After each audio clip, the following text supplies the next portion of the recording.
Okay, so now I'm going to palpate your temporal arteries and your carotid arteries, and then I'm going to listen to your carotid for bruits, okay?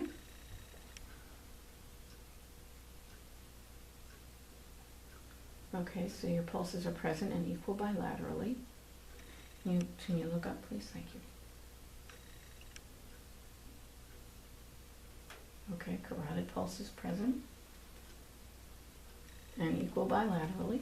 And now when I listen to your carotid pulse, if you could hold your breath while I listen, I'd appreciate it. Thank you.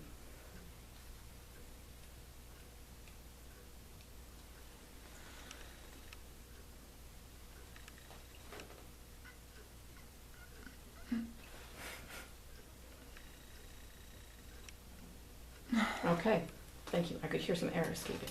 Were there any bruits? There were no bruits. That's good.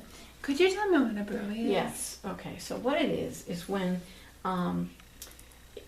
your arteries sometimes get plaque, a collection. You've heard of arterial plaque, like arteriosclerosis. Yeah, that's a collection of plaque. And what happens is, just like a drain pipe, it gradually narrows down the place where blood can travel through. And when it does that, you get turbulence. It makes this rushing sound. No, I'm asking you as a nurse. I recently had a cardiac ultrasound. Mm-hmm. Would bruits show up on that? No, bruits wouldn't show up on a cardiac ultrasound. However, they do show up on auscultation. That's why we listen.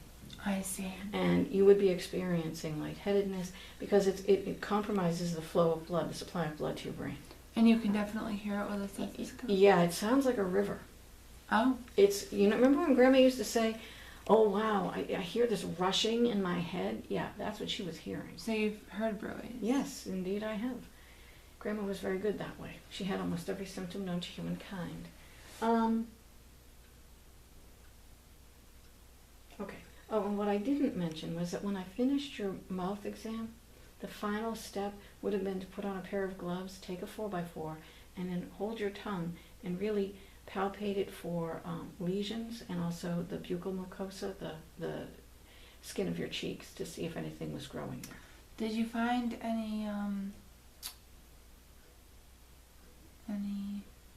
yeast overgrowth? You've got some whiteness in your mouth. I would never call it like a candida infection, but I would say you probably have some yeast growing in there. I gotcha. I was just wondering because I've been told that maybe I have that. Yeah, you probably do. Okay.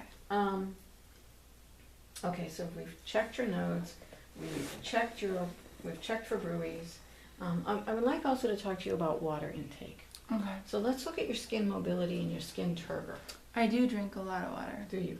Well, one of the ways to tell, and if you don't mind, I'm going to come up here, is to just pinch a little bit of skin here at the clavicle and see if it tense. And your skin is really mobile. It springs right back. So the turgor is good, the mobility is good. Your skin is actually very healthy. So it's in good shape. So now I'm just going to watch you breathe for a moment. And if you could put your arms at your sides, that would be even more helpful to me. Okay, so now I'm going to go around.